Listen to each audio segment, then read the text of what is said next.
Imagine a team so terrifying that the NCAA tried to ban their pregame lights.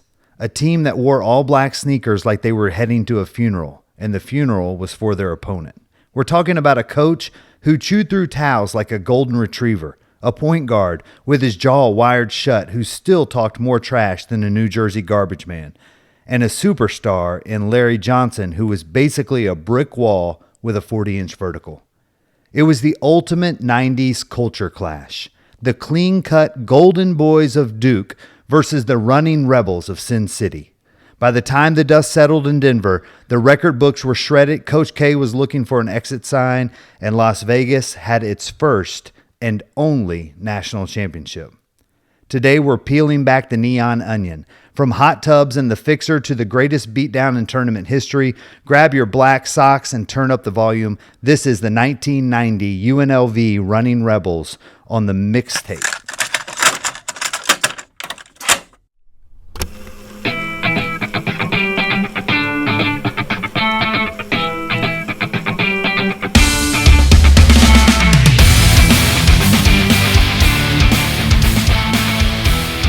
All right. So here we are back for episode 2, Derek. We made it all the way to episode 2. It was in doubt. I know. Everyone said we'd never even make it this far, but we did. What's the old rule, Derek? I know we've talked about that back in the day. If you can make it 7. You make it 7, you can make it forever. 7 episodes is the threshold? Yes. Is that kind of like one of those... you know how you'll always see posts on Instagram or whatever where it's like couples that work out together, stay together forever or something like that? I also saw one the other day that said basically that couples that stay apart like for long stretches of time really work out too. Yes. So I don't know. Either way. Maybe just come either together way to you're work screwed out. Or either way it's going to work. Who knows? Different strokes for different folks. But we made it to episode 2, but what you're saying, this is not monumental. This is not a big milestone for us. We've got to get to 7. We've got to get to 7. Okay, so we'll hurry through this one. Let's just to try and do all 7 right now. Let's binge this podcast. Yes.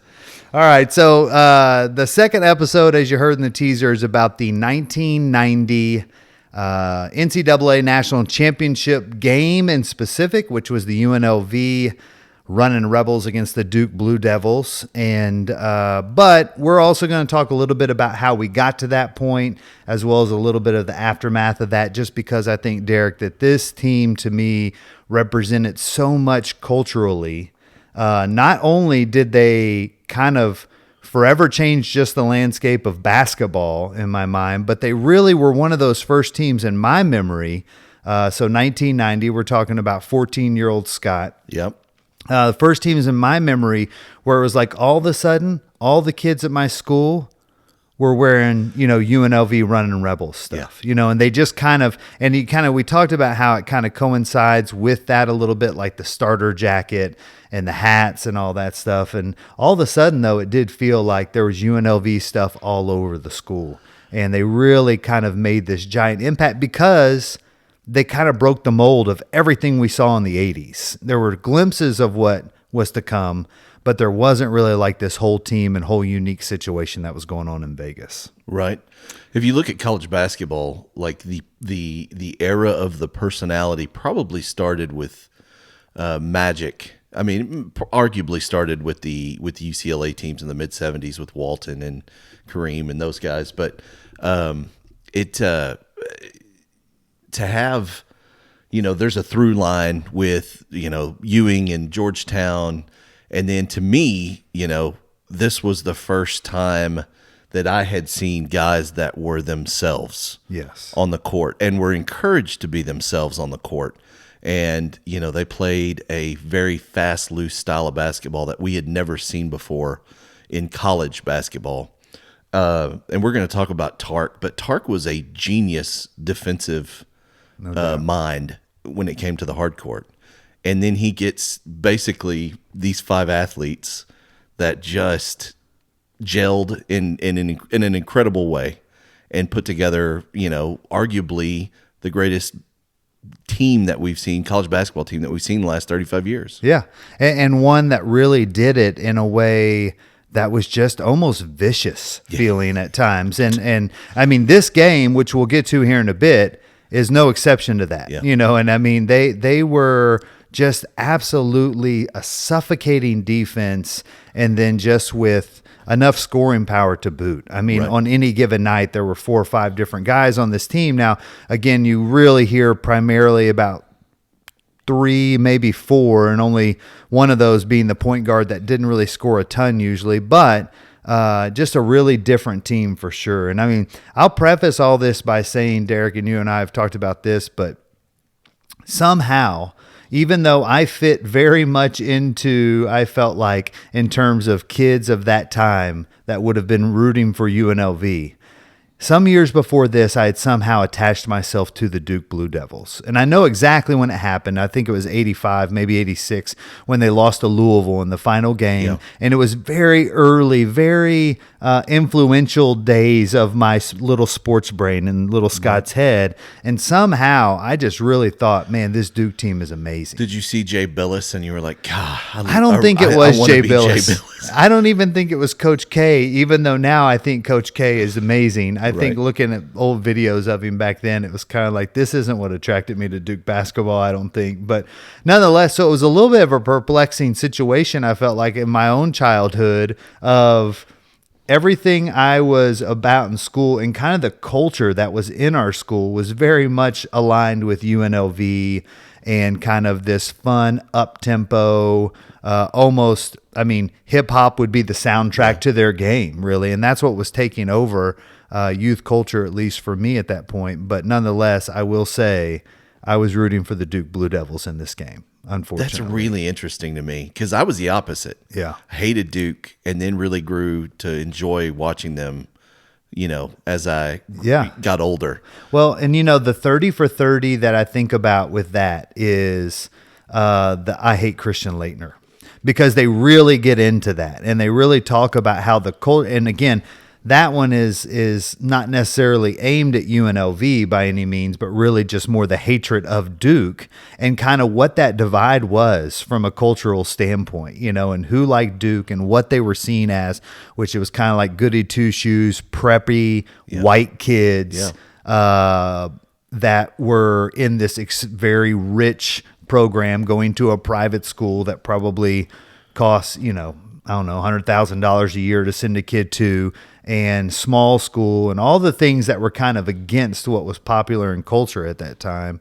But somehow I had already hitched my wagon and it wasn't something I could bail on for whatever reason. So even though, I even think 14-year-old Scott would have told you UNLV is really fun. This is fun basketball. It's still fun. And this is amazing. I felt like they were a popular Saturday afternoon choice for CBS. Yeah. So that they you get done with the school week Saturday at 2, or like UNLV would be playing some West Coast team that they were going to beat by 50 points. Yeah.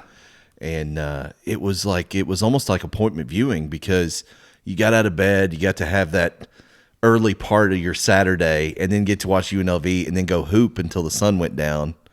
And it was like the best. Pretending you were Larry Johnson. Oh, yeah, 100%. 100%. Here's another little known fact about me before we dive a little bit more into what we're supposed to be talking about today is I never, so for those listening, I'm a bigger guy. I'm 6'3". Probably at this point in my life, I was already classified as an offensive lineman. Right. And it wasn't a choice or whatever, but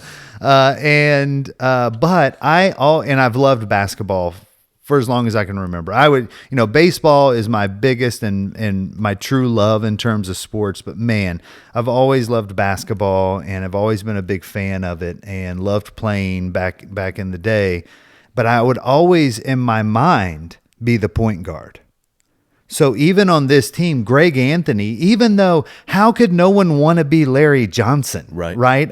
Especially when you're already built like I was not the same level of brick wall. I was like a brick wall, my daughter would say, with a pillow coating probably or something like that. But nonetheless, I always thought when I looked back on this team, and especially as we went back in preparation for this and rewatched some of the games, man, I loved Greg Anthony. Absolutely loved him. And he did the take charge leadership is just evident in these games now. And I don't even know that that's what I realized back then, but I just really think it was, and maybe it was some weird complex where I wanted to be a little guy. I don't know, but I always thought of myself as the point guard. You foresaw Luka. Well, I tell you what it was too, is like early too, was Magic. I mean, I just for sure. loved Yeah, Magic good Johnson and point. the Lakers. Yeah. And Magic Johnson wasn't built like everyone else. I mean, you would watch him play the Pistons and Vinnie Johnson or even Isaiah Thomas, whoever was running point or whatever. And it would just look like, oh, he's a monster compared to them. And so obviously big guys can play point guard. Right. So I kind of fashioned myself as the unathletic, pasty Magic Johnson of my neighborhood. And when people would like say, hey, man, go down low and push that guy around, you've got 50 pounds and 2 inches on him. Like, no, you go down you low don't and I'll understand. feed you. You don't know what your role is. I've got here. one-handed dishes just ready to be exactly. just ready to be doled out. Yeah, and I did have some very staple passes, that were almost like after a while, like I feel like my buddy Bart, who was someone I played with a lot through high school, would say, like, once you kind of figure out what the two things Scott can do as a point guard and the fact that he can't dribble left. Right. I mean, it's not going to be a problem. And so then at that point, I became a very body point guard. Right. Like, because I couldn't You just back them get down. my way with finesse. It was almost like I would just body my way to the basket and then dish it. Right. I would get down there, Yeah. do all the work, and then dish it. Well, So that was your job, that was especially my in job. the early '90s. That was the exactly. role. That's right. You weren't supposed to score at that point. Yeah. So again, just a fun team. You did talk a little bit about Tark, and I found myself really thinking a lot with Jerry Tarkanian, and again, I think a lot of the things as we get into this podcast and more episodes in, especially once we get past that vaunted number 7, will be in hindsight, right? In hindsight, Jerry Tarkanian had been at UNLV for about 2 or 3 years before all this happened, and it kind of just all got pulled together. But Tark got there in 1973 and had been there a long time and had experienced some success through the 70s. He did have one little weird 4-season run, I think, where they didn't make it to the tournament in the late 70s, but really had a lot of success.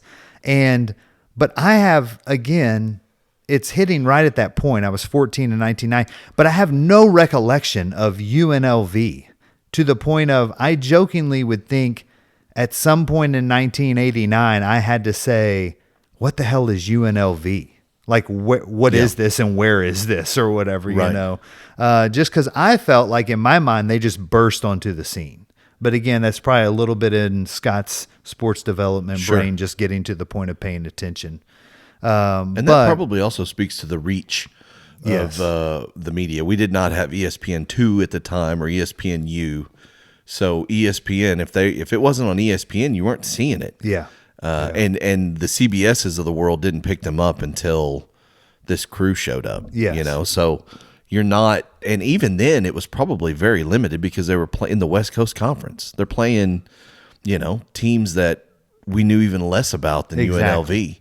So we weren't following UC Santa Barbara that closely. we weren't following the banana slugs. Yeah. So, it wasn't something that was available to us, especially a couple of guys in Texas at that time who, are just worried about Rolando Blackman and, Maurice Cheeks. Exactly. Whoever played for the Rockets at that time. Exactly. I mean, for me, I would say it was, it was probably just beginning to be the Rockets, but way more so on a bigger level. I would say it was the Lakers probably, and just paying attention to that. So Tark comes to UNLV in 1973. I found a really interesting story about how they went about recruiting Tark, because they apparently had been watching him for a couple years from afar, and he was gaining a lot of notoriety as being this kind of new approach, groundbreaking coach. And so they reach out to him and say, hey, what do you think about coming over to UNLV and being the head coach of the Runnin Rebels? And Jerry says, no, I'm good. I don't think that's a basketball town. I don't think, and really it makes sense really considering. But then they take an interesting approach and they decide we're going to recruit the wife harder than we recruit the coach. Because if we can get the wife to say, yeah, I want to be there, then maybe that'll help. So they took that approach with Lois, who was Jerry's wife, and eventually won them both over. And he ends up at UNLV as the head coach in 1973. And like I said, had some immediate success, but really, I would say starting in the early 80s is when they really started just putting together runs of back-to-back, and they made it to the Final Four a few times throughout the 80s, and then it kind of culminates with this in 1990. And he really becomes a pillar of the community. Yeah. And, there's a bigger conversation to have about what Vegas was going through in the 80s. But, it started to dip quite a bit. And, the reputation, I think that kind of was put on Tark a little bit with the reputation of Vegas at that time, because it wasn't what it is, what it eventually became, which was like America's adult, mall. Yeah. Where basically it was like, come shop here and drop your coin and all that good stuff. Like, it still had a little bit of a stigma to it. Yeah. And definitely. I think that kind of bled onto Tark, but he also embraced it. And I think that kind of, bravado helped and hurt him in equal parts with regard to the NCAA, but also with regard to recruits, because they were like, oh, we can go to school in Vegas and play for this guy who, by all accounts, was a father figure to a lot of these kids. He did not shy away from kids that had problems. He was very much a second chance guy for a lot of these guys. It did bite him at times and really cause problems, especially with the NCAA, because they were looking for anything. But there was so much. There was a lot to admire about the guy. Definitely. He was the perfect coach for the situation because of that, I think. Because I think they knew that they needed success in basketball to kind of push the whole image of the whole school, really. And he was not he wasn't going to come in and conform to, like, this is the image we want. We need you to be Dean Smith-like or Coach K-like or anything like that. And you're right. He came in and he was really open arms on the players that he was willing to look at, which sometimes can be viewed as, well, he's going after, the kids that are great basketball players but don't have what it takes to be at a university or whatever. And I feel like it's often got the stigma of he's just trying to, curtail the system and win, right? Or kind of cheat the system and win or whatever. But I really don't think that was it. I mean, I do think that a lot of these coaches are truly, like you said, second chance, third chance, wherever it might be, but everyone deserves that opportunity. And especially when they've got this skill that can help them financially cover that, you would almost hope they come into this situation and grow and are able to, move on from there a better person, whether that be with a degree or not. I don't know why it would matter. But make no mistake, he was about winning ball games. No doubt. And acquiring players that would win ball games. Exactly. Yes. And what's the thing that, sticks out the most about Tark? Like, when you see him, what's the thing you think of first? Well, chewing the towel. Chewing the towel. Do you know the origin story of the towel? I've heard that he basically hated drinking water on the bench. Yeah. It didn't like cups being spilled and water being at his feet. Yes. I had heard that. The other one that I found was that during when he was a high school coach. So this started all the way back in 1960 when he was a high school coach. They were coaching in a gym that had no air conditioning. He was a little under the weather and not able, like, his mouth was drying so bad that he had someone soak a towel in water so that he could chew on that just to keep his mouth, the moisture in his mouth up, I guess, which also seems a little crazy. But watching it in these games, whether it be in this national championship game or watching some of the games that led up to this, it is still a little jarring. Right. And I even remember then, like, never really getting used to it. Like, what is he doing? Because it's not like he's just kind of pulling it up and chewing for a second. There's parts where it'll just be like 3 minutes of it's in his mouth and he's just kind of slowly nom at it, trying to, like, eat it essentially. I feel like there was probably a generation of mothers who had kids that age that were, like, just randomly chewing on towels. Yeah. And they were like, what the hell's going on here? Yeah. I kind of wonder, was there a young Alan Green at that time or another basketball coach coming up Well, that say they were like college during this run and they're just like, oh, I'm going to go be a coach and I'm going to have that same staple move of. Do you think though that they were doing like Hawaiian Punch or Mountain Dew or something like that? Maybe something with a little sugar, a little flavor. Yeah. Because he did put lemon on it. Did you see that? I didn't know that. No. And I don't know that was from the beginning, but he was quoted just basically saying there was something I found that talked about his superstition and that he said the game where he started chewing the towel, they won. Oh. And he said from that point, boom. He said, had we not won that game, I may have started chewing chairs, which I don't know. I don't know what that even has to do with anything, but it was just like he was folded. Just, yeah, exactly. With a little padded back and just gnawing on that. But it's also perfect because it plays so well into the Tark the Shark thing, and I mean, just everything, this whole thing, as I read it, was just like, God, this just feels like one of those, the way it all comes together, and that's often the case with some of these championships that are so special like that. So.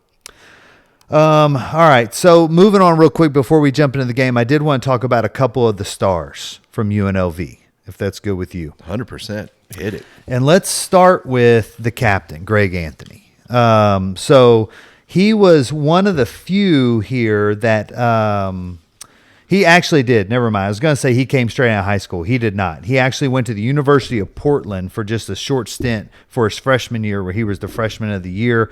Before then, he joined Tark at UNLV. I believe he was from that area. He was from Vegas. So there was a big draw for him to come home. He was the hometown kid. Yeah. So he came home and really kind of became the guy that set the culture, I think, from the player standpoint. He was kind of the enforcer. He was the leader, which sometimes probably, I guess, probably more so back then was the point guard took that role. They were almost like the quarterback basically, and that leader role was just assigned. But he was definitely one that, again, as I went back through these games and rewatched some of them, was just like, it's a no-brainer when you're watching it. Who's running the show out there and who all the players on that team look to for leadership on the court, excuse me.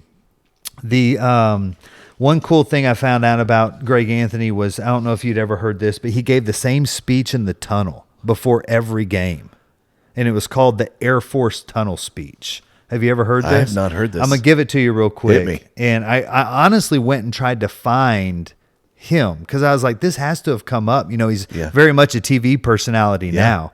And I thought there's got to be something out there. But it's really simple and it's almost a little corny, but it would go, ladies and gentlemen, prepare for landing. Fasten your seatbelts. Thank you for flying Air Force Airlines. Call me the captain. A family that plays together stays together. The future is here at last. And then they would do like UNLV and run out there and go through it. But I kind of thought to do the same one before every game, the same thing. And it's not like just a quick chant. This is like a pretending he's on an airline, like, right, ladies and gentlemen, this is your captain or, whatever. It's just like, it's very long-winded. Do you think that it's one of those things that he would do and they're like the first handful of times guys would just roll their eyes and, oh my God. Yes. Like he's just such a personality that they just let him cook. They just let him do his thing. But then they kind of go, God, it is kind of fun. There's definitely a superstitious aspect to it too, I think, probably, again, and because all these guys really didn't experience a season of no success while they were there. It was from the point any one of them got there on this team, they experienced a high level of success of the core players. So I don't know. Loved Greg Anthony. Next guy, Stacey Augmon, the Plastic Man. Did you want to be Stacey Augmon in 1990? Yes. Really? Would he have been the one for you? I just was no. Larry Johnson was always the one 1.1. But I loved just how long Augmon was and how he played the game, and it was so silky. I, like you, also was a bigger dude at that age and just didn't move as fast. So Johnson kind of fit my mold a little bit better than Augmon, but I loved watching Stacey Augmon play, especially on the break. Yeah, it happens a little bit in this game from time to time, but God, like he just was so long and so silky and so smooth. Just a great basketball player. Yeah, and he was I believe the only one here, I think, and I may be out of the key player. No, I'm sorry. Anderson Hunt also didn't go to a JUCO, but they came straight out of high school. But really, his high school was where Tark's. It was kind of like he aligned perfectly with Tark's recruiting area from his previous jobs before UNLV. So he was kind of almost a backyard guy for Tark to go after in that sense. And from everything I gathered, it wasn't necessarily a hard sell to get him there. Like he was very open to the idea of coming to UNLV, very raw when he first got there, but really, again, just the length and the style of play. I was about to say there is no better match for Tark's style of ball than Stacey Augmon. Exactly. Yeah, just the absolute could kind of shut down from a defense perspective. Next guy I want to talk to me, is kind of like one of the unheralded guys, and that would be Anderson Hunt. Oh. Leading scorer in this game. Silky smooth. And just an amazing shooter. And anything from inside 15 to 18 feet was done. Yes, exactly. And really, he is, to me, kind of one of the unsung heroes out of this whole team, because I don't feel like it's super memorable. To me, it is the other he's three. Definitely the lost one of the big crew. But he is the MVP of this Final Four. Yeah, no doubt. And when you watch the game, it's almost hard to deny, or not hard to deny. It's hard to wrap your head around the fact that he wasn't a more effective pro, basically, with the way he could shoot, his body type, his agility, his ability to get open. Yeah.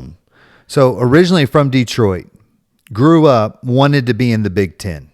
So coming out of high school, that was his dream, was to play in the Big Ten. Obviously, he would love to have played for either of the Michigan schools, from what I understood. Completely ignored by all of them. I don't know. I'm assuming it's like you get the generic letter maybe, but you don't get anything beyond that. I don't know what level of completely ignored or whatever.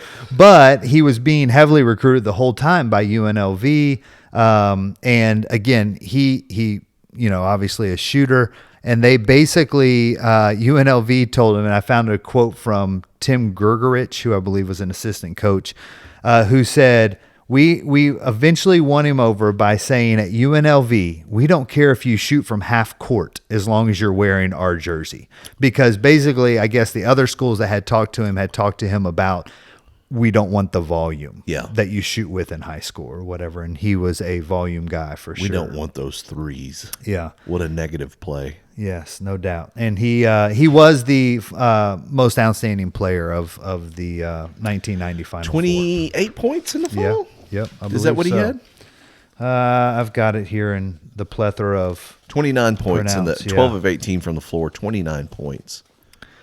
Just a player, but we saved the best for last, right? LJ. Yeah. Larry Johnson, just an absolute special athlete from right here in Texas, went to Dallas Skyline, originally committed to go to SMU. He was going to stay right in Dallas, but academic eligibility got in the way. Wasn't it? Yep, got in the way. His SAT scores, he couldn't get what he needed to get into SMU, so he went out to Odessa College, which is a junior college in Texas. There he was just kind of this mythical freak athlete, which I'm sure you can imagine, right? I can't even imagine playing JUCO and having to guard Larry Johnson. And some of these JUCOs are, obviously seen as almost launching pads, and oftentimes as, hey, it's a stop where this kid can get it figured out academically, or maybe there's other reasons why it's almost a stopping point. And I think that was probably always the case. But you're right. I feel like we haven't heard about that in a long time, but that at that time was like, oh, he's got to go to JUCO because he can't get this on his SAT or his GPA or whatever. Yeah, you're right. That's kind of not the case in basketball anymore. I don't feel like we hear about that not in at all. Anything anymore. Well, baseball is still a player or no? I feel like there's that weird group of baseball JUCOs that are just seen as come here and because launch. Of the ability to be drafted after year one. Okay. And don't get me wrong. And then if you can go to UT, you go to UT or A&M or whatever. But it also, like, if you've got skills, You can be drafted after year 1, year 2, or transfer after year 1 and go play at a UT. Yeah. Your flexibility, I feel like, is much better if you're not getting the D1 looks when it comes to baseball. So if that's decreased, is it because we have figured it out in terms of these student athletes are leaving high school prepared and now they can get the score they need to get into a big college? Or is it just because Do we hear anything about grades anymore? No, I don't ever hear that. Like, I don't like, No, I guess. And I don't want to project on some kid right now. I'm trying to think of an example of, whatever, and that's going to sound even worse. If Like, I don't even here. feel like we hear about, like, I can't even tell you the last time I heard about grades. And does it matter? That's what I'm Right? at. It's I don't kinda think like, it does It anymore. almost feels like where we're at right now with the NIL and everything else. It's like, okay, well, this is just becoming like the minor leagues for the next stop or whatever, Right. So I don't know. But nonetheless, back to LJ. Basically, they were able to lure him to UNLV just with the promise of you're going to be the man. You're not just going to be another one of the guys. You are going to be the guy. The cornerstone. Just an absolute physical player. He could shoot it as well. As you said earlier, knocks down a couple of key three-pointers in this game. And really just an all-around stud. But I think the thing to me when I think about 1990 and how I viewed him was he was a linebacker playing basketball. Like in my mind, he does. And we've got the game going on right now as we're doing this. He is a dude. He's a specimen, but I remember just the thought of it as he is just an absolute men among boys. Like it did not look like they should all be playing in the same game and in the same league even. There was a Sports Illustrated article about Larry Johnson when all this was going on. And I remember this very distinctly because they talked about what he would do during the summer at like when he was going to Skyline, when he was in high school. Yeah. And he and his boys would roll up to the hardtop and they would basically like park their cars next to it. And at night they would turn the lights on, they would play music from the deal, and they would just hoop all day. But what they would do is they would hoop all day, and then they would go and get, I thought this was the greatest thing ever. They would go and each one of them would get a large pizza just to themselves. Nice. And then they would eat the pizza, and then they would get pints of ice cream. And they would eat the pizza, eat the ice cream, let it settle for like 15, 20 minutes, and then they'd go back and hoop like after that. But they would basically take 2,500 calories. Yes. Like they would hoop all day, burn energy, go eat this just, extravagant meal, and then go hoop again. Yeah. And it was just like, it sounded like the greatest life when you were 12 years old. It does. Ever. That sounds amazing for that age. Like right now, I just think it's immediately like, it sounds like some weird fitness challenge that you would want me to do, like to be able to still do anything after eating a full large pizza. I just thought though and a bunch of ice like cream. you're just playing basketball all day. Yeah. And it's Larry Johnson. So you're playing it and you're just dominating everybody. And then you're like, hey, it's pizza time. Yeah. And then you're like, hey, it's cookies and cream time. And then it's like, hey, I'm going to go play for 2 more hours and show everybody that I'm Larry Johnson. My weird thing at that time, and really probably anywhere from like, I don't know, age 10, 11 up through high school, we would play pickup basketball at one friend's house often if we weren't going to just a park or something like that. But often if it was just us, we were playing there, and it wasn't a really big court, but it's perfect for like 3-on-3, keep everything contained. And I would slam warm, not even room temperature, but warm sodas the entire time.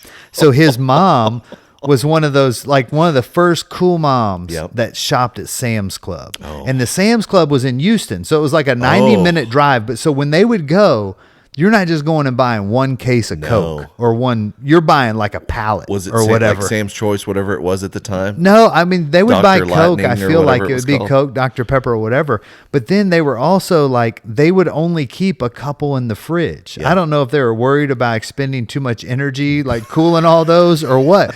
But the rest would be in a pantry in the garage in Bryan, Texas, when it's like basically getting up to 110 in that garage probably. Night. I don't know how they didn't all just explode all the time, but they never did. And we would just go in there because it would be like, yeah, he had a faucet on the side of the house and we would drink out of the hose water. But it was like, no, because it was just like they didn't mind. You just go in there, and I would literally just like we would play a game. We'd be, just absolutely drenched with sweat and fatigued. And I would go in there and just get this caffeine calorie jolt through 110-degree Coca-Cola or whatever. Sweet liquid honey. And so I say all this to say Larry Johnson and I are a lot more alike than I originally realized. Like maybe I'm more LJ than I am Greg Anthony. I don't know. Because I also don't know. One of the great stories on Greg Anthony was when he did break his jaw and had to have it wired shut. He didn't miss any practice. He came back the next day and practiced with a hockey helmet on. Did you see that picture? Yes. Just Incredible. Amazing. And he did. And I saw an interview of him talking about it and basically just saying that didn't miss a game. It was very much a message to the team. Like he did not want to do that, but it was a message to the team that we're going to be here for each other. I mean, it just went to the fact that it was us against them. Yes. Because they were, talking about how they didn't know who was going to play that night because the NCAA would come down and say, yes, we don't know who paid for this lunch, so Stacey Augmon, you're out for tonight. Like it was just a bunch of ticky-tack. It's just the most insane way to handle your business. No doubt. But so there you go. There's a little bit. I mean, outside of, and again, LJ, the other thing I'd add is the next season he won the Naismith and Wooden Awards in the 90-91 season. But just the dominance, even in this game, even though he wasn't the leading scorer, I mean, just physically, like the thing I watched very closely in this game was trying to see anytime he and Leitner were together. And again, you're getting an early Leitner here, but you're also just Leitner is pretty much neutralized most of this game. He was already a good player, but very much neutralized. Hurley was too to some degree. Not that he was a big scorer. I saw one article that made a big deal. He only scored 2 points, but you go look at it. I mean, that just wasn't him, at this point in his career at least. Looking at the game just as a whole, to talk about Duke for a second, just to talk about the opponent, I was floored by the lack of depth that Duke had. Yes. Because they had no answer. And it was evident quick that they had no answer. But they also just appeared to be shell-shocked. I think they were averaging 15 turnovers a game. They had, I think, 9 in the first 8 minutes. It looks like they are not prepared for what UNLV was throwing at them. And I know it was, they had a year and it was different the following year. You have to say the following year happened because of the fact that they were punched in the mouth immediately this way, and they experienced that for 40 minutes. But Leitner's such a non-factor in this. Hurley is such a non-factor. But there's a point in the first half where they can't get the ball past the timeline. And Hurley's trying to give Hurley a blow, and he can't. Yeah. He has to bring Hurley back in just to get the ball inside the 3-point line. Yeah. You're right, the depth, and that's something that stands out just because I feel like the Duke teams to come from this were so deep, and such a different this is a very interesting team when you look at it compared to what we then experienced with Duke through the next decade plus or whatever. But I heard a good interview with Coach K where he does give a lot of the attributes to their success in the 90s goes back to this game. And how you kind of have to experience something like this, and that how this really changed everything for Hurley and Leitner specifically, and how they approached everything going forward. But the other one he would give a big nod to was the fact that the next season also was Grant Hill. And Grant Hill arrives at Duke, and just kind of the difference he made.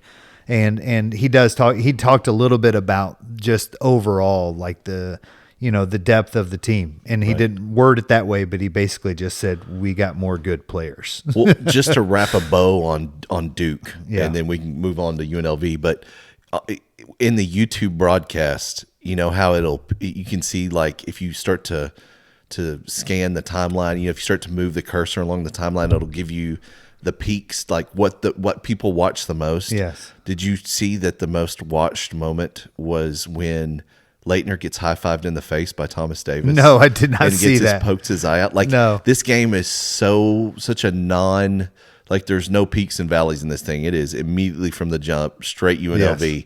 But the most like popular moment is when Leitner gets high-fived in the face. That's what a non-factor Duke was Yes. in this contest. Yeah, there really isn't, from a play perspective, much to go back and look. And again, I think that's also just a clear sign of I hate Christian Leitner, right? Just what you Right. said. People just want to go see yeah. him in an awkward moment getting high-fived Yeah. in the eye or whatever. But yeah, I don't know. This was a tough one for young 14-year-old Scott, just because I definitely paid attention to this season a lot and had watched Duke at any opportunity allowed, and very much knew a lot about Leitner and Hurley already at this point. But nonetheless, it didn't go the way we wanted for the Dukies. So yeah, let's get to UNLV and kind of that season, and we'll just touch on the season real quickly before we actually get into the game. So had a lot of success throughout the season. By no means were they perfect. When you go back and you look at their schedule and some of those games, it's almost like, big win, blowout win, giant win, and then they would lose to someone, and I don't have it in front of me right now, but someone like a UC Santa Barbara, where Right. it's just like, what happened here? And I did see Tark basically just, it was boredom. It was boredom with just basically they were drumming everybody, and then they would run into, whatever team was most geared up for them. But early in the season, they were preseason number one. And so you have a target on your back. So, you let down your guard just a little, and a college basketball team is going to be able to beat you. You know what I mean? And again, Right. even though they were this talented and had this much depth, it still kind of speaks to the fact on any given night, these are still elite college athletes, even if they are at one of these other small schools or whatever. So by no means perfect throughout the year, but very much a nightmare. They lost at New Mexico State. Yep. And lost Aggies. at UC Santa Barbara. Yeah. Right there before, but both of them were close victories. They did have some noble losses to Kansas, Oklahoma, and LSU. Those were the 5 losses. But yeah, the UC Santa Barbara. They've got to have a banner. I was for going to say, beating you've them. got to have a banner or a plaque or. That's got to be the greatest win in UC Santa Barbara history. It's got to be. And at one point I was going to go look for the box score on that, just to see if maybe Tark rested everybody or something. But even then, when you look at the depth and the talent that comes off the bench in this game when they played Duke in the national championship, they did have depth. Yeah. They did have guys that could come off and fill it, if they needed to. To show you how inconsequential their schedule was, on Wikipedia, a lot of those teams do not have links to their own pages. Yeah. It's like it's UC Irvine, UC Santa Barbara, Utah State, Cal State Fullerton. Yeah. Nobody has links to their team page. Well, and again, that goes to show you, and I guess, the boredom thing probably does play on a little bit. I can understand that to some degree. The thing I think that they're most well known for throughout this season, though, is just the suffocating defense. The amoeba. They had tons of guys that could score it on command, but the difference here was that they could just shut people down and take the other teams, the opponent's best scoring threats, completely out of the game. It was just absolutely unstoppable. You're far more of a basketball technician, but it was a 1-1-3 zone. I'll say that as my one, nod to should know more Tark's about basketball. philosophy was, we are going to play high pressure defense from the start, and even if we get into foul trouble early or they call fouls on us early, it doesn't matter, because at some point they're going to get sick and tired of calling fouls on us, and we're going to keep going. And that's going to give us an advantage. Yeah, and just the fatigue you're putting on the other team. Absolutely. When you do have depth and you've got guys that can come off the bench in the case LJ fouls out or something like that, they had a team kind of built for that for sure. And it was evident in this game, without a doubt. Just absolutely suffocating defense. I read, too, just their ability to play through discomfort. Tark used to set the thermostat at 90 degrees or hotter during practices to get them conditioned. All they need to do is walk outside, Exactly. play in the desert. Yes. And again, I think the conditioning shows up in this game clearly because while it's not even a contest once it gets started, I mean, the real run happens in the second half of this game. That's when they just shut the door and say it is over. Duke, it's 3 or 4 minutes into the second half. Duke cuts it to 11. Yeah. And then I believe UNLV goes on a 9-0 or 11-0 run. It's in the lead. It's like in 2 minutes. Too. Yes, It's like 2.5 minutes. And that's it. Like it's rear view from there on out. Yeah. I believe it was even bigger than that. Like the run was? I think it was even bigger than that. I think it was 15. But nonetheless, they absolutely shut them down. And that whole thing, I went back and rewatched that a second time as well, just in that stretch. And it's all defense. Yeah. It's all geared by the defense. I mean, there were a couple of the buckets where, like you said, Duke didn't make it past half court. They just took it away from them again and went down and scored. So just absolutely suffocating defense. They forced 23 turnovers and held Duke to 38.7% shooting from the floor. Yeah. Like, I mean, it was just a masterclass. One thing from that UC Santa Barbara game that I read about was that the kids at that game started throwing tortillas. So that didn't start at Texas Tech football. It started with UC Santa Barbara basketball, maybe? What do you think? Yeah. They're the banana slugs, right? I believe you're right. Isn't that Just the Pulp shirt Fiction that shirt, yeah, okay. So Tark afterwards said in a news conference, they're throwing food because they know they can't stop the hunger. I don't even know what that means. Me neither. But I'm also thinking that's the game they lost. Well, they lost at Santa Barbara by 8. Yeah.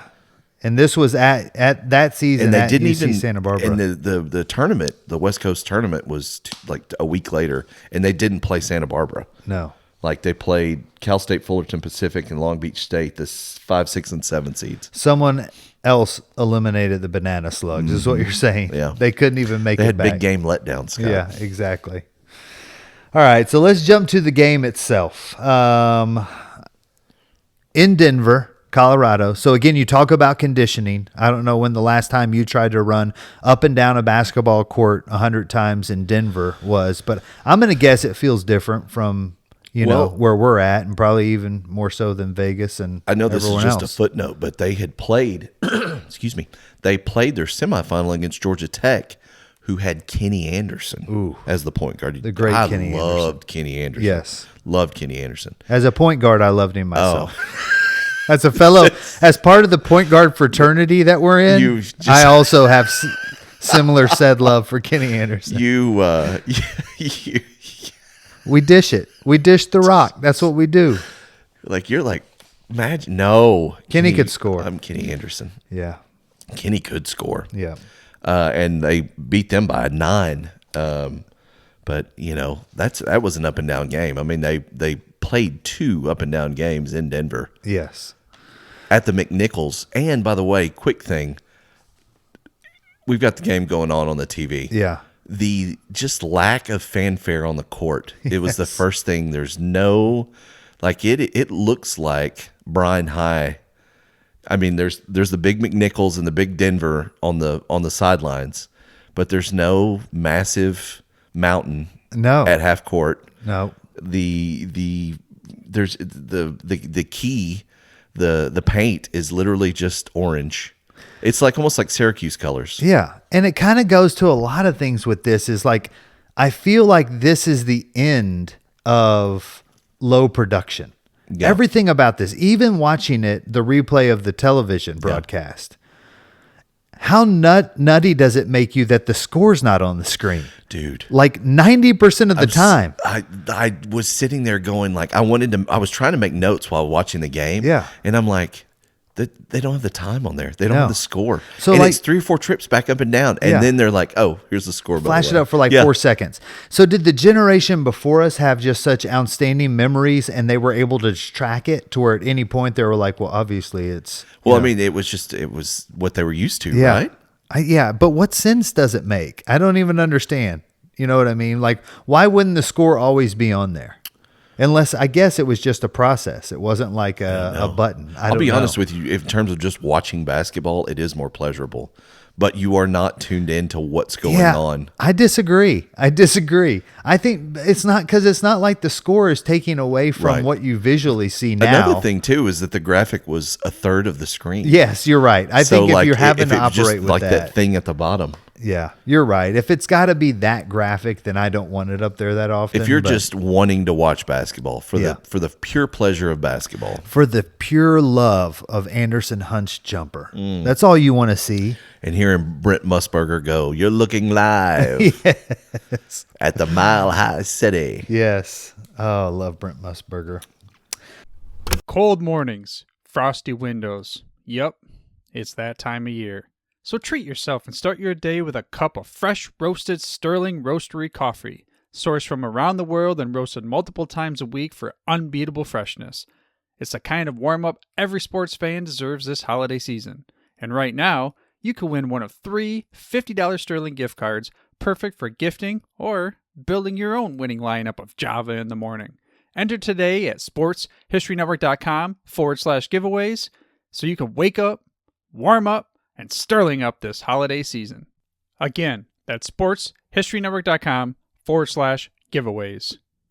So, again, the game itself, as you've alluded to and we've talked about, just from the tilt is quickly, like, I want to say within a minute, UNLV's up by like 5. Yeah. And then it becomes 9 around the 3-minute mark. And then it kind of stays in that range through the half, I feel like. But they never really felt like they were even somewhat out of control of this game. It reminded me of that championship game between Baylor and Gonzaga a handful of years ago. Like from the jump, and Gonzaga was favored, but Baylor came out, punched them in the mouth, and it was over. Yeah. Real quick. It felt like that, though. Even when Duke got a little bit of momentum going back their way or a little bit of a run, it still didn't feel like they were in charge. They still felt that they were overmatched. Yeah. Athletically, in terms of scheme, that even when they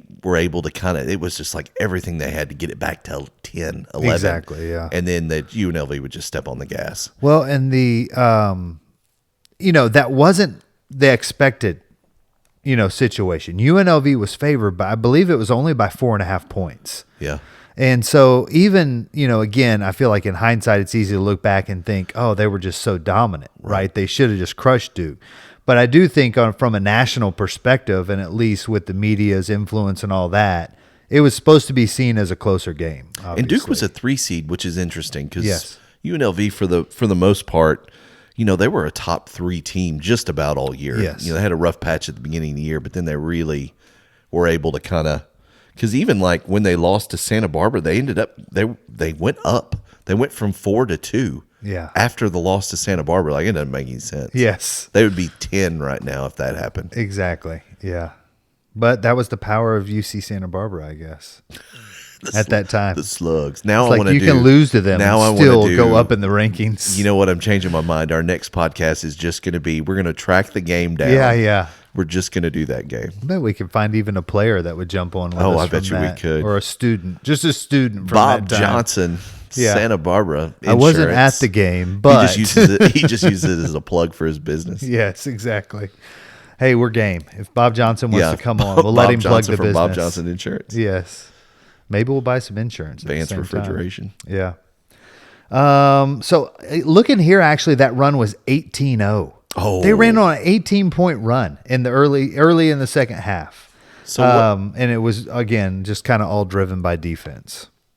Duke had turnovers on 6 consecutive possessions during that run. Like they didn't even get down there and get a shot off. 6 trips in a row, they took it away. I'm telling and went you, back. They had to put their starting point guard back in the game. Yeah. After 15 minutes because they couldn't get past the timeline. Yes. It was incredible. Yeah. So again, from the game, it's much more a spectacle just for the pure athleticism and dominance of this team.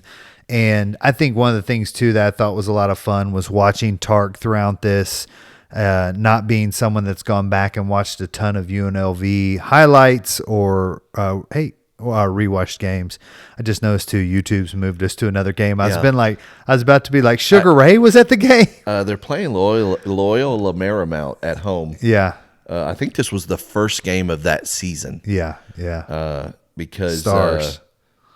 You man. think Sugar Ray had a fight the night before, maybe in Vegas? I don't know. He's got somewhere to go though, because he just left in the middle of the game. Maybe he's going to a fight. It's I don't possible. know. I don't know. This was the preseason NIT, Yeah. which they lost in the semis to Kansas that year. Oh gosh. Well, let's see. I mean, again, just an absolute annihilation in terms of the game. After the game, Coach K says they were just an avalanche. Yeah. And that word stuck to it for a little bit, kind of just that the avalanche that the UNLV was in terms of their ability to just go on runs driven by their defense and just in the meantime ripping the souls out of the hearts of their opponents, because Tark was right. They were hungry. they were hungry. That's why they're throwing tortillas in Santa Barbara. That's why they're throwing them. Quick side note. Yeah. They beat Santa Barbara by 2 at Vegas Okay. during the regular season. So that must have just been a tough matchup for them. Yeah, maybe they That should have been the championship. they had a Larry Johnson, shutdown guy, maybe. And now I'm fascinated by the 89-90 Santa I Barbara know. Banana Slugs basketball Let's go look team. into this. So overall, yeah, I mean, that is pretty impressive. Pretty impressive. A lot from this game too. Afterwards, there was a lot of talk from coaches and players, just as far as the previous teams to this that had some success but hadn't realized this ultimate success. I always love hearing that when they're kind of like, this isn't just about us. This is about the program and about, everything, all the guys that came before us to put UNLV on the map. LJ, 64.3% from the field. It's one of the most efficient marks for a high volume scorer in tournament history. They still own the record for the largest point or the largest margin of defeat in a game with 30 points in a championship game, Yeah. in the final game, as well as, I believe, the 103 points still stands. They're the only championship team to score 100 points. And that part's kind of shocking. Yeah. The 30 wasn't as shocking, just because I feel like I don't remember anything else close to this. There was a UCLA team, I think, that scored like 94, 96 during the Wooden Days in the championship game. But that was the closest that we've had. Was that game against UC Santa Barbara? I think it might have been. I've got good news, Scott. I found one of the UC Santa Barbara games. Oh my gosh. Against UNLV. Yes. They were led by somebody named Gary Gray. Oh, I And bet he Gary looks could do it. exactly like you think he would. Does he? For UC Santa Barbara. I don't even know what I'm picturing for Gary Gray. Gary Gray is definitely in Santa Barbara selling some insurance right now. I know too many Garys that are influencing it right now. Yeah, You that's know true what I too. mean? Well, here's the thing. And I'm blending 2 or 3 of them in my head together, and I bet that's not There's it. a director, F. Gary Gray, Yeah. which is odd because it's the initial before the name. It's awesome because it's F, Yeah. too.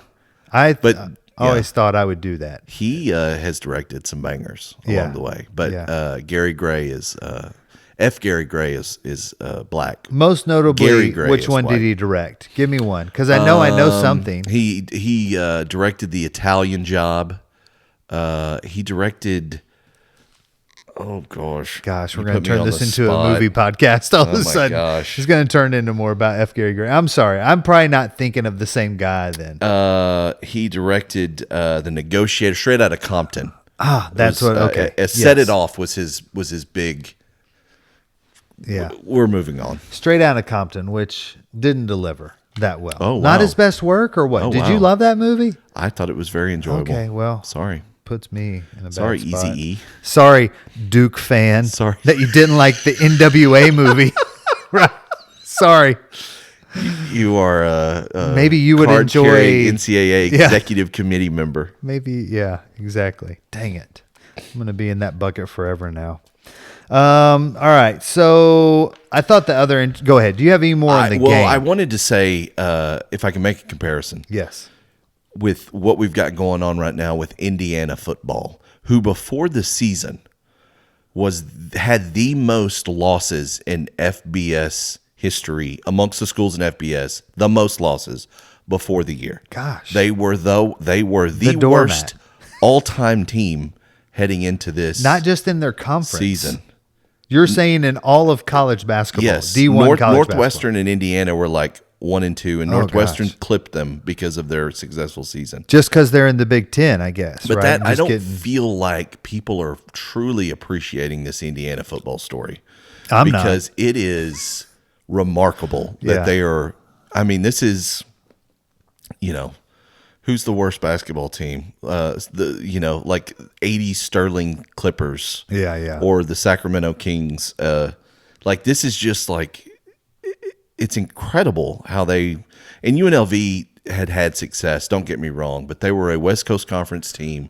They are not getting. Not in the picture. They are not getting. Danny Manning is not going to UNLV. No.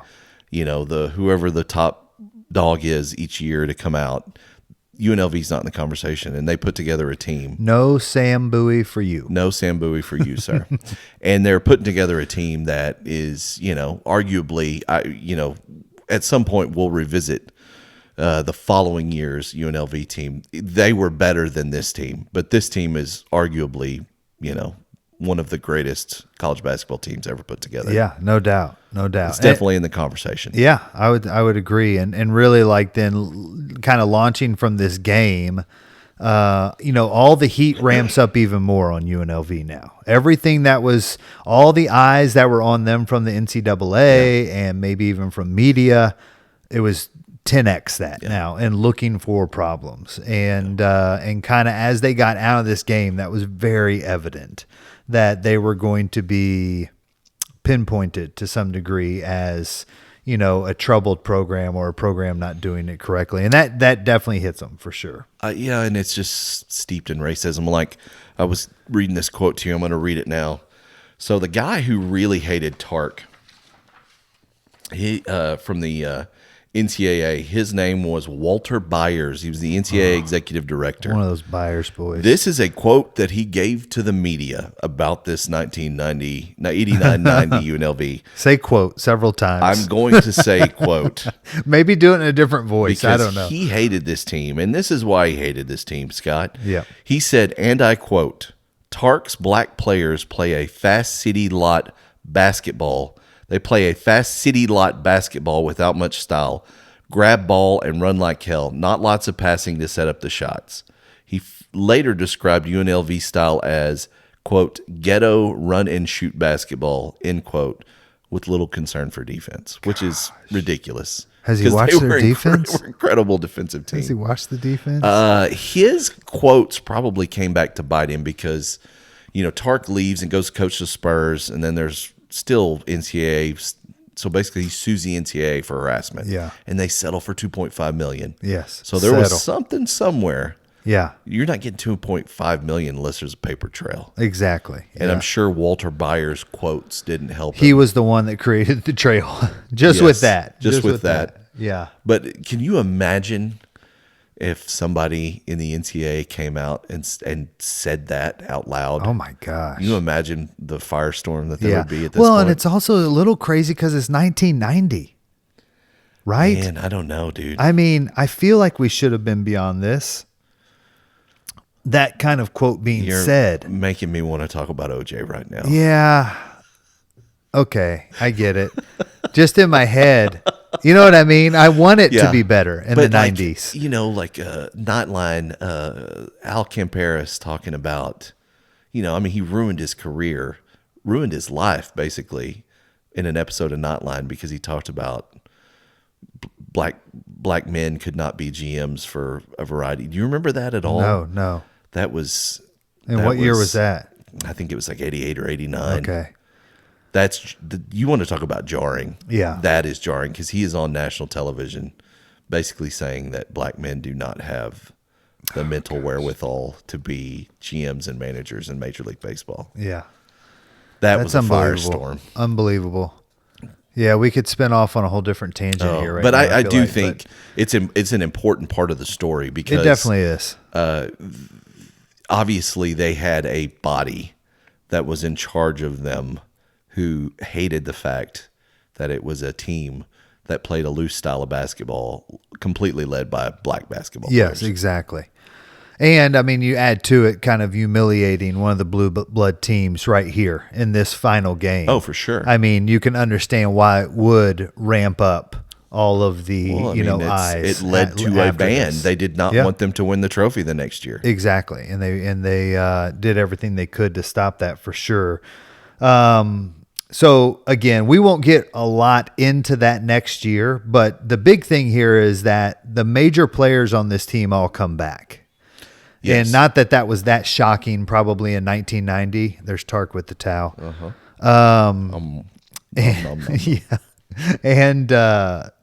But they all do come back with the idea of let's run it back. Let's run it back. They damn near did. Until they ran into before the Duke semifinal. Exactly. Until perfect they ran record, into 34-0. Yeah.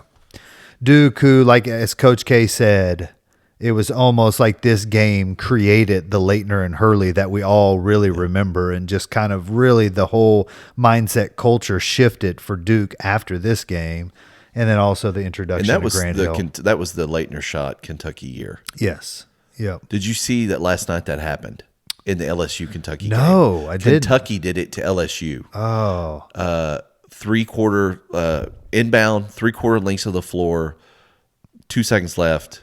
Guy catches it at the free throw line, turns and shoots and scores. That's crazy. It was all over. I have to go look all for over the Twitter. I mean, it literally. He didn't do the shimmy and the turnaround, but it was basically the same play. How many times did, not to turn this into a Duke podcast, because I almost feel like that game alone could have an episode as well. But how many times did you try and reenact that in the driveway? I mean. And your mom was a coach, so you had access to gyms. So you probably got to do it on a gym a lot. Yeah, so for us, we would do it, and at our house, like the depth of the court we played on at my house was probably an NBA 3 a little further back. Okay. But then it turned gravel, and then it turned grass. Yeah. So we would go all the way out onto the grass and practice throwing that pass over and over, like it was ever going to, but I never played organized basketball in my life. But for some reason, I needed to be prepared to be the Grant Hill in that situation. We can't all be the Leitner. Right. So if they want me to master the pass, I can do that. I mean, everybody was doing it immediately. Yeah. I think everybody ran outside and did it. Yes. Now, a lot of the trouble that UNLV ran into was definitely some targeting going on there from the NCAA and from the media both, and from within their own university. Yeah. I even think there were some, I have a problem with this, and I think when you look back on some of these other schools that went through issues, most notably maybe like SMU getting the death penalty, there was definitely heat from within the school on that one too. Like at some point it's like jealousy, like we're an academic institution. Yes. Why are more people caring about our basketball team than our history department all of a sudden? But there's definitely that. But UNLV, they didn't necessarily help their cause too much. One of the things that definitely came out after that 91 season was the picture of 3 of the players in a hot tub with a man known as the Fixer, who was basically a guy that paid athletes to throw games. Yeah, like to shave points, yes. Which today, this morning, did you see that? I did see that. Did you see that one of the schools was Abilene Christian in that? I did not. That's wild. That is wild. Yeah. If you're listening to this 3 years into the future, we had 20 Abilene players? Christian used to be a college. No, I'm just kidding. Until the point shaving incident of 2026. Yeah. We had a point shaving scandal come out with 20 players in 15 universities, something like that. Yeah, across 2 different seasons, I believe they had stuff. Not good, but nonetheless, who knows if that's what was going on, but one could only be led to think that that's very likely what Richard the Fixer Perry was in that hot tub to do. Are you saying that Richard Perry fixed the Santa Barbara games? Ooh. Well, that was 2 years prior. And who knows? Who knows when they start hot tubbing with this guy? Yeah. I don't know. And also, it could just be like that's their thing, hot tubbing with this guy. Hot tub was a big deal here in Texas. Remember, there was it was Dunbar or Duncanville had football players that were signing to go to Miami. Dunbar's in my head, but I do remember what you're talking about. Remember to go to Miami yes. to play for the U. Yeah. Well, that's a whole other podcast. For sure. So, and just to kind of, again, we're going to essentially gloss over a lot of that next season because I do think it's worth covering itself as we get into 91. That Duke UNLV game. Yeah. 91. But really, how quickly this comes to an end. I mean, because of the heat from the NCAA and the media, is Tark's gone. In 92, he resigns, and it's kind of like the end of the era, just like that. I mean, everyone goes on from this team. You've got the three key guys, poor Anderson Hunt, but the three key guys. Anderson in this. Yeah, but what I was going to say is you have those three guys Hunt go in the same draft in the top 11 picks. Yeah, all three Hunt of them went go. second round or late first? I believe he was second round. Nuggets, right? Or Nets? Sounds right. In my head, I was going to say Jazz, but like 80s, 90s Nuggets and Jazz for some reason blend together for me sometimes. So they all go on to NBA careers. LJ with the most notorious, I would say, of the three, although they all had very good NBA I forgot careers. Hunt was undrafted. Oh, my. And remember, he had to play in remember the old CBA? Yeah. Wichita Falls had a CBA team. Did you they? remember that? No. Did you know that? No, we would go right now, though. Here's the thing. He wasn't even drafted in the first round of the CBA draft, drafted in the second round. And I think it's because of his height. He was listed at 6'1", but I don't think he was 6'1". Well, why wouldn't you list higher? You're saying he was even shorter than 6'1"? He doesn't look it in these games, but... I mean, he's on TV right now, unless, he had about 3 inches of hair coming straight up. Definitely had the kid and play hairdo there a little bit. Whichever that was. I believe it was kid. I mean, did he even play in the pros? In the NBA? I was going to say no, and then you threw me off, honestly. When you said second rounder, I was like, maybe. No, I mean, he played in 42 CBA games over 3 seasons. Gosh. Are you ready for Anderson these Hunt. team names? Yeah. Sioux Falls Skyforce. Love it. Fort Wayne Fury. Quad City Thunder. I like the Thunder. Averaged 11 points per game in his career. Then Where's Quad City? Is that going to be like Iowa? Yeah, I think so. Yes, Iowa. Quad Cities of Illinois and Iowa, so I guess that's a junction. Yeah. Also played in Turkey, Poland, and France professionally. Nice. Anderson Hunt, man. Again, feels lost in time a little bit when you think back on this team, and now he really feels lost in time. Like, especially when you just watch his style of play, like it just feels like that should have translated well to the NBA. At least as a second round pick that is a come in and score it when we need it. Yeah. Like you're in that second group that comes off the bench. It's really odd that he wasn't drafted in the NBA. Yeah. Well, and I will mention too, he was one of the guys in the hot tub. And that's Augment, Anthony, and LJ were not in the hot tub. A couple of footnotes. He did get arrested in 93 for marijuana. Oh, no. With a traffic stop, but it was a misdemeanor. Yeah. Also, nothing we'd be concerned about Also now. faced charge of attempted embezzlement in 2002 after he failed to return a rental car for an extended period of time. Gosh. How's that embezzlement? I don't know. I was just thinking back to our days of working together at Blockbuster. Were some of those people that never returned their VHSs embezzlers? I wonder if he was told by somebody that he could just keep the vehicle and then ordered to pay $1,300 in restitution, placed on probation. Yeah. So Anderson Hunt's career didn't go as he would have liked. From this point, No. as we're at this point against Duke, I'm going to bet there was minimum 5 guys on this team that were all already planning, how can we play together in the NBA or something like that, because the other guy I was impressed with in this game also comes off the bench, but it's that Moses Scurry. Yeah. Also in the hot tub, but man, I mean, he was he was an absolute force as well. But nonetheless, so they go on to the NBA. Augment. 15 years Augment career. Augment. Yeah, I was going to say mostly years. Hawks. 5 years with the Hawks, then had a swim with the Pistons, 4 more seasons with the Trailblazers, and then hopped from Charlotte Hornets, was there when they moved to New Orleans. Oh, wow. And then played for the Orlando Magic, and has been involved in coaching, player development since. Nice. Currently with Sacramento Kings in the player development department. You got it in front of you over there, Greg Anthony's career? I do not. Definitely had a nice career though, from what I can remember. I remember him as a Nick. Yeah, he really kind of surprised that he had the TV career that he had. He's great on TV. Yeah, I think he's outstanding. I think he's really good. His NBA career lasted 11 seasons, 4 with the Knicks, 2 with the Vancouver Grizzlies, 1 with the Seattle Supersonics, 2 with the Trailblazers, 1 with the Bulls, and then retired with the Bucks. I like it. I like it. Never really averaged 7.3 points, 4 assists a game.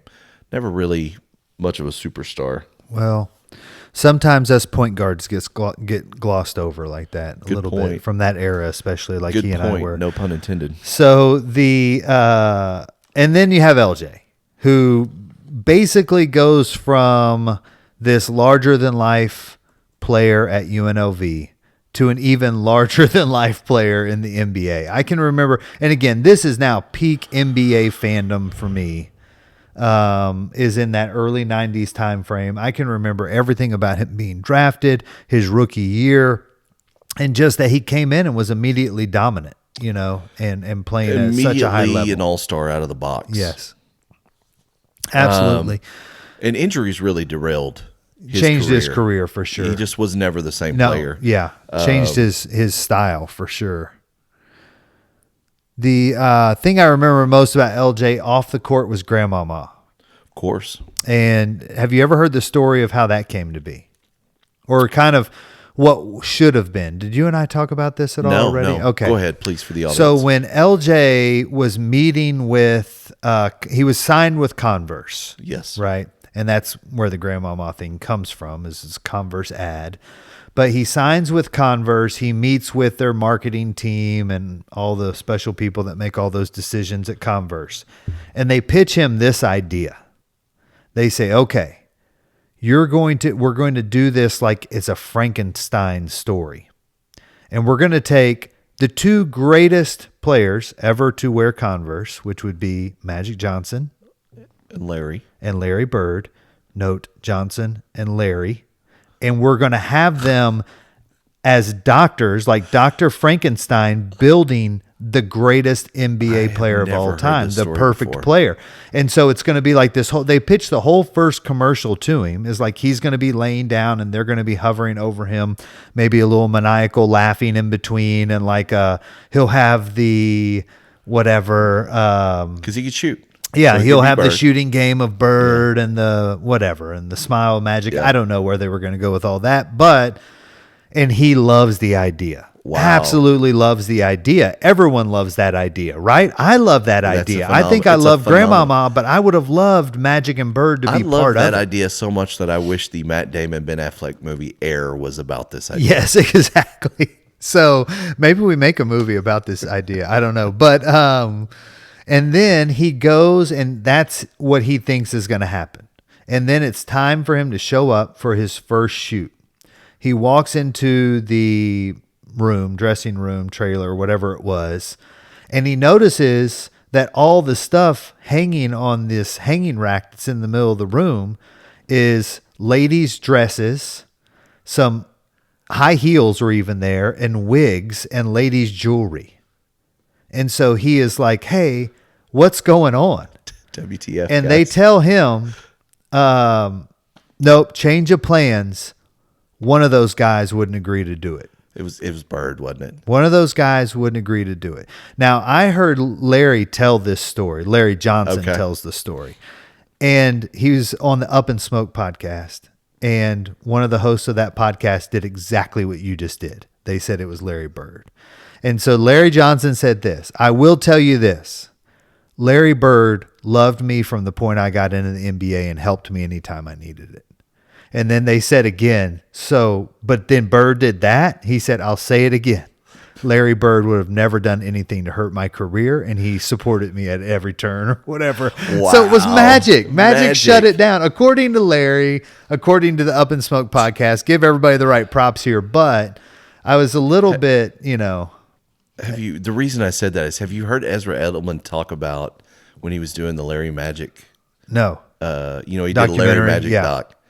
And he said that when he went to French Lick, he basically had designed this shot that they would have Larry mowing his lawn.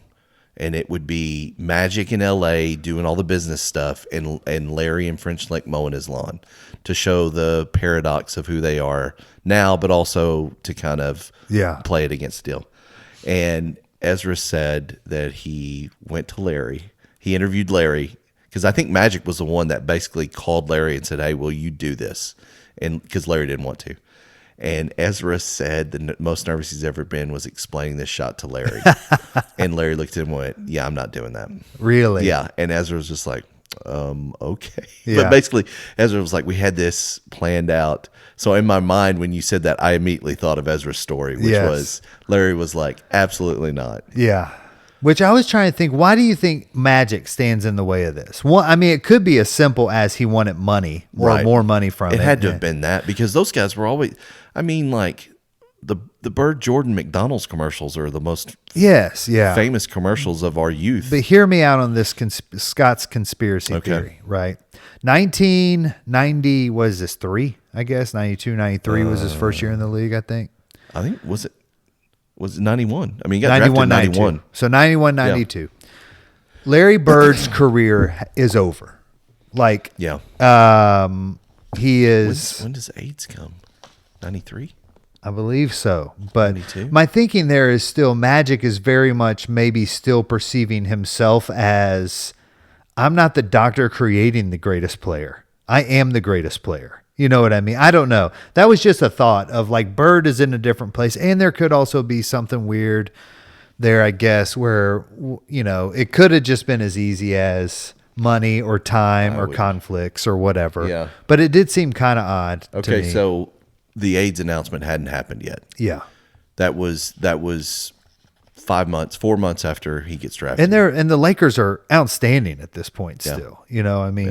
So I believe the next year then they go to the finals. Which is the year when they played Jordan and the Bulls? It's got to be it's year 1 of the 6, right? For the Bulls, but I don't know. We're getting too far off now, but nonetheless, I thought that was a really interesting story. And regardless of who poo-pooed that idea in the end, I thought, gosh, I think in hindsight now, I'm almost thinking I would have almost preferred it to Grandmama just to have Magic and Larry in the part, because you have to assume that that's going to take on a almost like episodic run like Grandmama did, where it's like not just one commercial, but it's going to be several.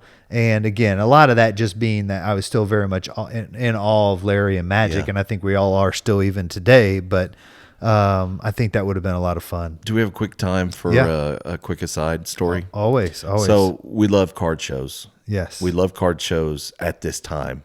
No doubt. So Larry came, he gets drafted, and then like 3 weeks later, he does the card show in Arlington at the Sheridan. They'd have a big one every year. One year they had the National. Have I ever told you this? I've told you the story. No, you have not. It's one of my warmest memories of my dear departed mother. Oh, my gosh. So I asked if I could go and get Larry's autograph at this show. I mean, I can count on one hand how many times I've done that, like in my life. But I was obsessed with LJ. He had just gotten drafted by the Hornets. They had already had mock-ups, like 8x10 photos of like him in the jersey and stuff. I was like, I got to get this. I got to meet Larry and I got to get his autograph. We get to the show and already sold out. And I am crestfallen. Bummer. Crestfallen. He walked through the lobby, and I mean, it's one of the most, if not the most starstruck I've ever been. Yeah. Because he's massive. I'm like 13. Massive dude. And just looked the part. He's waving to everybody, like gregarious. He's, 22? Yeah. Life just all in front of him. Nothing but green lights in front of him. So I hear, hey, it's sold out. So I'm just like, I'll just mope around this thing. And one guy had gotten LJ's autograph on an 8x10 and put it in a plaque.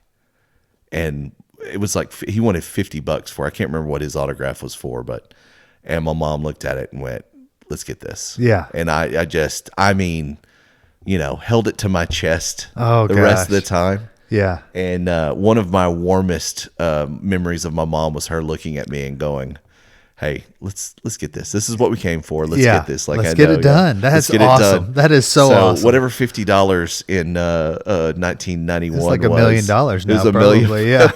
I mean, $1 million bucks. I mean, it But might as that well have been. was like, there's distinct. I mean, it was 30 plus years ago, but there's just like pictures in my mind of him walking down that corridor Yes. and people Oh, yelling gosh. after him, and then being just dejected that it wasn't going to be able to meet him and get his autograph, and then Sold out. still coming home with his autograph. So Yeah. Larry Johnson will always have a special place in my Yeah, heart. no doubt. Right up there. That is awesome. That's an awesome Pam story for Yeah. sure, too. I mean, just because I could see that going a lot of different ways, I feel like. And I would like to think I would have had a similar experience probably, but you never know. It probably would have been how well I was. How dejected did I Yes. look? You know what I mean? Because a parent can tell. Yeah, A parent can tell. for sure. That's awesome, though. That's a good one. Well, I think that about gets us to all we can talk about with this amazing UNLV team. We took a little bit of a different approach on this in that we weren't just focused on the 1990 part of it. We Yeah. had to go back a bit, and we went forward a bit as well. And they're probably not a team. They are probably a team you will hear more about, as Derek alluded to. We'll probably cover. I think we'll definitely do the the 91 semifinal game. Yeah, and there's probably even a little bit more to get into in that 91 tournament as a whole. And I have a really and I think you have to know this, but I have a card show story. I'm going to share that a little later in the year as well, because Okay. it does tie into something coming up later Nice. on in 1990. So, but you're right. And just if anyone's either because my congestion makes it sound like I'm saying a car show, Yeah. or whatever. These are baseball cards. We're talking about Yes. sports card Sports show. card We're just shows. a big part of both of our lives. And Derek, does it continue to be a big part of your life? Like today? Yeah. Yeah, I'm thinking about going to the one this weekend. Really? Yeah. Who's there? James Wood, the baseball player. Yes, I saw that. In fact, I almost took a screenshot of everyone signing and sent it to you and Alan and just said, who would be your top priority on this list? And I kind of figured it would be James Wood, because outside of him, there's not a ton of – it's like a lot of older, offensive linemen from the Cowboys. He's not charging very much for an Yeah. auto, and I just think he's going to be the guy who gets dealt or signed by the Dodgers. When does he sign? Or Saturday? the Yankees. Yeah, he signs like Saturday. It's like $100 for like a ball. Really? I thought that If was you do that, let me know. Okay. I may tag along or drive or whatever. Yeah. I feel like He's there's also something just going a on monster, Saturday. too. But He's like yeah. 6'5", I think. Yeah, he's gigantic. Yeah. So That'd be fun. But sports cards were definitely a big part. And I was going to even say that on the LJ part, like how there's certain cards that are forever etched into your mind. And the upper deck rookie card for LJ, where he's kind of like got the Hornets hat on, but a suit. Yeah. And it's like he's perched on and the edge of it's a pinstripe, isn't it? Yeah, yeah. And just that's one that'll always be etched into my mind. But this was a lot of fun today talking about UNLV. Derek, let me ask you this, though. Yeah. One last question related to them. Okay. Are they the most 90s college basketball team ever? I mean, we're going to have this debate in about 3 years of podcasts. Yes. When we talk about my favorite team of all time, which was the Fab Five in Michigan. But can you just not see how this was the predecessor to that? For sure, in multiple ways. I mean, from a cultural standpoint, from a style of play standpoint, from where we're at right now in terms of collegiate sports, there's an absolute through line that goes through UNLV and goes through the Fab Five. Yes. And again, I asked that question, and I'm not sure if I would even say they're the most 90s team. Right. But they are the most impactful in my mind. Okay. Because I think of everything that comes from this and kind of how it goes. And even beyond the team, but even beyond the team style of play and the culture, but also just everything with the NCAA, I think that becomes very much a topic throughout the 90s with a lot of teams. And just the success and kind of what comes from that, and kind of these players like LJ that then went to the NBA and just had this persona attached to them that was so big, something we would see in the 80s to some degree, but not quite at the same level. And again, a lot of that probably has to do with the level of media at that point was far greater. Like you said, we had ESPN probably 7 by the time Yeah. LJ gets there or whatever, but nonetheless. So fun thing to ponder, though, because there are some really great ones throughout the 90s. And then I guess my only other question, Derek, would be, what are we going to do next? Well, I would really urge anybody that's interested in this to go look at the YouTube account MLB Vault. It's they put pristine copies of old MLB games up, and 2 weeks ago they put up Nolan Ryan's 6th no-hitter. Ooh, love it. Against the Oakland A's, who would later go on to play your Cincinnati Reds in that World Series. Yes. And they are absolutely stacked. But 43-year-old Nolan Ryan takes the mound at Oakland Coliseum and puts together a masterpiece. The basement. So we have talked kind of about we've got 2 events, but we've kind of talked about everything around those events. This podcast, we're just going to go through the game. Okay. And we're just going to talk about the game because there's so much there to chew on. I love those Oakland A's. I love Nolan Ryan. It's a peanut butter and jelly sandwich of deliciousness. So an opposite approach to this, in that we're not going to talk about Nolan Ryan's childhood or any of that stuff. We're going to talk about just the game because he's 43 and he just summons the gods for one more time. Yeah. Of course, he'll do it again. Yes. Have a 7th no-hitter. Exactly. But there's something really fun about the broadcast. So in advancement of the pod, go check out that game on MLB Vault is the account. I can't wait. And you told me about this a couple days ago, at least MLB The Vault, and I've thought about it numerous times just because I love, that's, you talk about why are we even doing this podcast. Right. I just love going back and watching all this stuff, and it's definitely phenomenal. Been the most enjoyable part of doing this. And the time capsule kind of that each of these broadcasts are, just of like beyond the game and the athletes and the outcomes, but just looking into the stands and looking at the people around it and kind of how we went about it and how we refuse to put the score on the screen very often, right. Stuff like that. Yeah. It's all fun stuff to look back on. Well, what's great about this is that the copies are pristine. We kind of had to fight through 2 rough kind of copies of the things that we've done. Like the copy of this game is absolutely pristine. Yes. And the audio's good. There's no clipping, and it was so enjoyable just on a Tuesday night to just watch the game because it's done so well.